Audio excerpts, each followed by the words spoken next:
Pakistani cricketer Haidar Ali ज्यादती जे इल्ज़ाम हेठ बरतानिया में गिरफ्तार थी वियो आहे। पाकिस्तानी शाहीन्स जे दौरे दौरान हैदर अली के मैनचेस्टर पुलिस गिरफ्तार कियो। हैदर अली के 3 ॾींहनि ताईं हिरासत में रखियो वियो। पीसीबी जो चवणु आहे त हैदर अली के मुनासिब कानूनी मदद फराहम कई वई।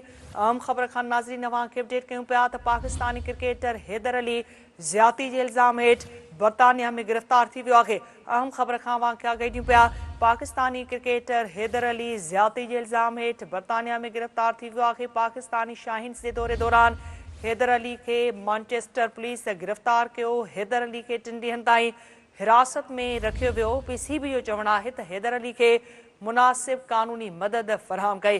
पाकिस्तानी क्रिकेटर हैदर अली ज्यादती जे इल्ज़ाम हेठ बरतानिया में गिरफ्तार थी वियो आहे। पाकिस्तानी शाहीन्स जे दौरे दौरान हैदर अली के मैनचेस्टर पुलिस गिरफ्तार कियो। हैदर अली के 3 ॾींहनि ताईं हिरासत में रखियो वियो। पीसीबी जो चवणु आहे त हैदर अली के मुनासिब कानूनी मदद फराहम कई।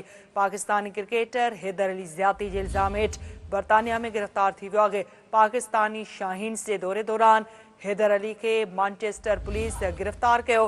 हैदर अली के 3 ॾींहनि ताईं हिरासत में रखियो वियो। पीसीबी जो चवणु आहे त हैदर अली के मुनासिब कानूनी मदद फराहम कई। ही अहम ख़बर नाज़रीन अवां सां शेयर कयूं पिया त पाकिस्तानी क्रिकेटर हैदर अली ज्यादती जे इल्ज़ाम हेठ बरतानिया में गिरफ्तार थी वियो आहे। पाकिस्तानी शाहीन्स जे दौरे दौरान हैदर अली के मैनचेस्टर पुलिस गिरफ्तार कियो। हैदर अली के 3 ॾींहनि ताईं हिरासत में रखियो वियो। पीसीबी जो चवणु आहे त हैदर अली के मुनासिब कानूनी मदद फराहम कई।